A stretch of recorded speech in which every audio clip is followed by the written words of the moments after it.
On November 8, 2022, HP pushed a silent firmware update to millions of printers already sitting in people's homes. By morning, those printers rejected any ink cartridge HP didn't sell.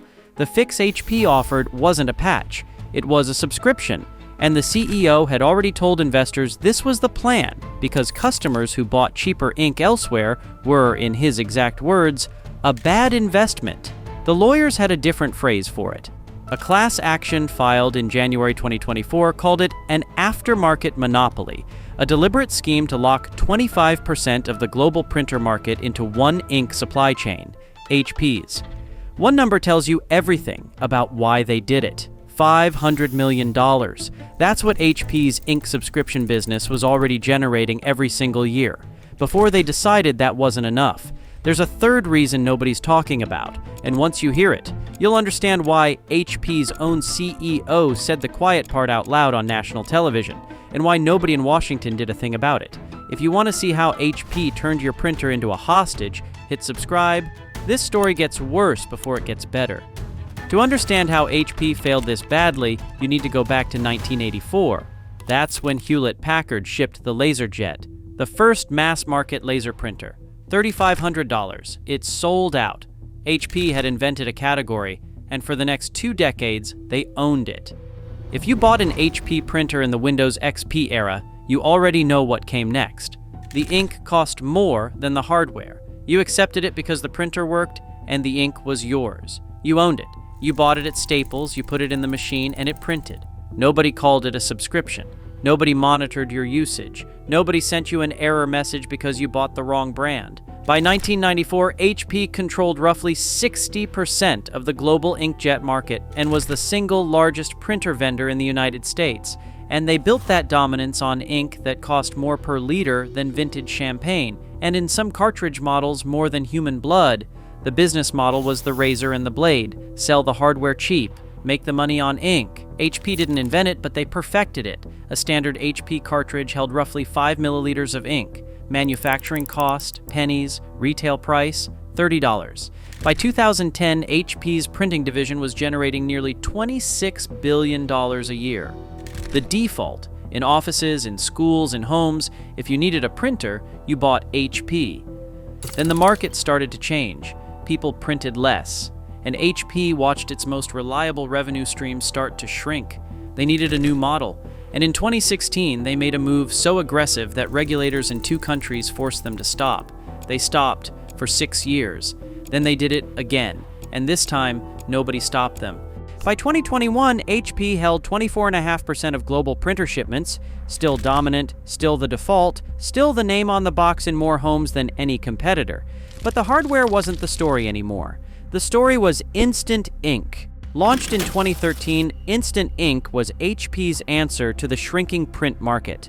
Instead of selling cartridges, HP would monitor your printer remotely, tracking every page you printed, and automatically ship ink before you ran out. You paid a monthly fee. HP handled the rest, the pitch was clean, a few dollars a month, never run out of ink, cancel anytime. What they actually built was a subscription lock. By fiscal year 2021, Instant Ink was generating $500 million annually. HP told investors it was growing at more than 30% year over year and projected that growth rate would continue into 2022, $500 million a year from ink subscriptions alone. That's not a typo. HP's CEO, Enrique Lores, made the company's ambitions explicit. At the World Economic Forum in Davos in January 2024, he told CNBC that HP's long-term goal was to, and these are his exact words, make printing a subscription. He described customers who bought HP printers but used third-party ink as a bad investment for the company. Not a lost sale, not a missed opportunity, a bad investment. A customer who owned an HP printer but bought cheaper ink somewhere else was, in Lores's framing, a liability to be eliminated. There's an internal document inside HP's legal filings that explains exactly how they plan to eliminate it. We'll get to it. Sound familiar? You've seen this before. The hardware gets cheap, the software gets locked, the consumable becomes the trap. HP didn't invent this playbook. They just ran it on something you plug into the wall. If you've been saying this for years and nobody listened, this channel is for you. Subscribe. You're not alone. Here's the decision that changed everything. And once you hear it, you'll understand why millions of people walked away and never came back. On November 8, 2022, HP pushed a firmware update to millions of printers already in people's homes. They had tried this before. In 2016, HP deployed an earlier version of dynamic security, code that checked whether your cartridge contained an HP-authenticated chip. If it didn't, the printer stopped. The backlash was immediate. Regulators in Europe moved. HP settled in the United States for $1.5 million. They settled in the European Union for another $1.5 million. They agreed not to reactivate it on the affected printers. 6 years later, they activated it on new ones. What they told you, a security upgrade to protect against counterfeit cartridges and potential malware risks from third-party chips. What they actually did, they wrote code that checked whether the cartridge in your printer carried an HP-authenticated chip. If it didn't, if you'd bought a third-party cartridge, a refill, anything not sold by HP, the printer stopped. Not a warning, not a reduced function mode, a full stop, error message, dead printer. The only fix? Buy HP Inc. Let that land. HP had already paid $3 million across 2 countries to settle the last time they did this. Then they did it again. Consumer forums lit up within days, Reddit threads with thousands of upvotes, tech publications calling it what it was. The class action complaint filed in January 2024 described it as a deliberate scheme to create an aftermarket monopoly, to force every HP printer owner in the country into a single ink supply chain controlled entirely by HP. Joseph Saveri, the lead attorney on the case, stated that HP had acted intentionally and illegally to exploit its own customers in order to extract greater profits from the ink cartridge market. Not a bug, a feature, designed to extract revenue from people who had already paid for the hardware. HP's attempt to protect its ink revenue became the single greatest advertisement for third-party cartridge companies that industry had ever seen. Imagine David, a freelance accountant in Columbus, Ohio. December 14, 2022. Tax season 6 weeks away. He goes to print a client document. Error message. The cartridge is a third-party brand he's used for 3 years without a single problem. 40 minutes on HP support. The answer? Buy HP Inc. or the printer won't work. He doesn't know about firmware. He doesn't know about dynamic security.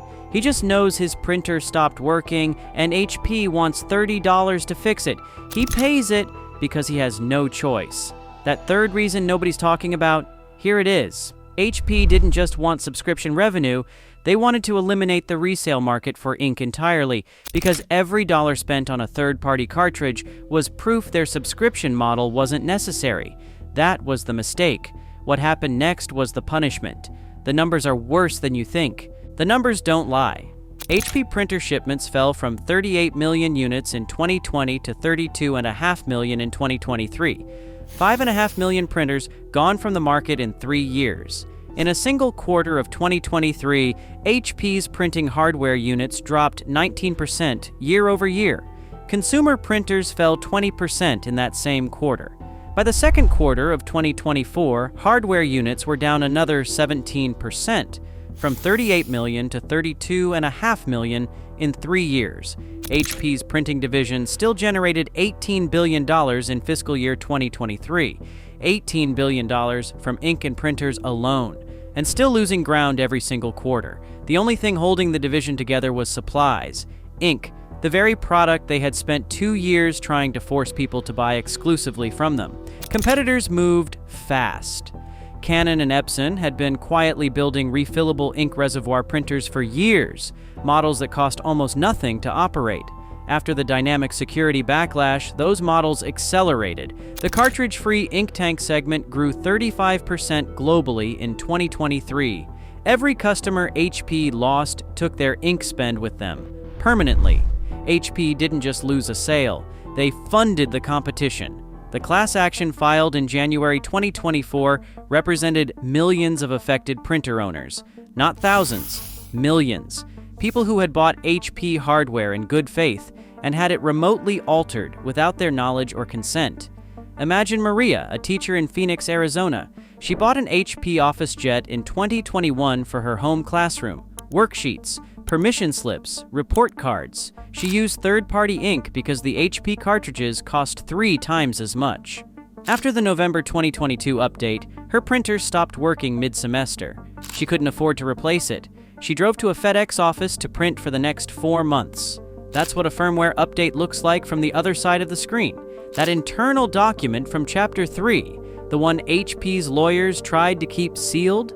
It's now part of the discovery record in the January 2024 lawsuit. Plaintiffs allege it shows HP's engineers flagged internally that dynamic security would block legitimate third-party cartridges. Management approved it anyway. You already know how this ends. The company that built the most trusted printer brand in history decided that trust was worth less than a subscription fee. 38 million units became 32.5 million, and the customers who left didn't come back. This isn't over. Here's what to watch for. This isn't over. HP's dynamic security system remains active on printer models sold after 2022. The Instant Ink subscription still remotely disables cartridges the moment you cancel, even cartridges that are physically full of ink. HP's own terms of service confirm it. Instant Ink cartridges are licensed, not owned. You are renting the ink inside your printer, and HP can turn it off. Watch for these 3 things. First, firmware update notifications on any HP printer you own. If HP pushes an update and your third-party cartridges stop working within 48 hours, that's dynamic security activating. Document it. Screenshot the error. You may be eligible for the ongoing class action. Second, price increases on Instant Ink plans with no corresponding improvement in service. HP raised Instant Ink prices by up to 60% on some plans in late 2023. If your monthly rate goes up and your page allowance stays the same, you are not a customer. You are a revenue line. Third, any HP printer marketed as subscription-ready or Instant Ink compatible at a price that seems too low. That's the razor. The blade comes monthly, forever, and HP controls whether it works. The one thing you can do right now, before you buy any printer, check whether it supports third-party cartridges without firmware restrictions. Epson EcoTank models do. Canon Megatank models do. HP's current lineup in most cases does not. If you already switched away from HP Ink, you were right. They were counting on you not noticing. Millions of people noticed, and the lawsuits are still open.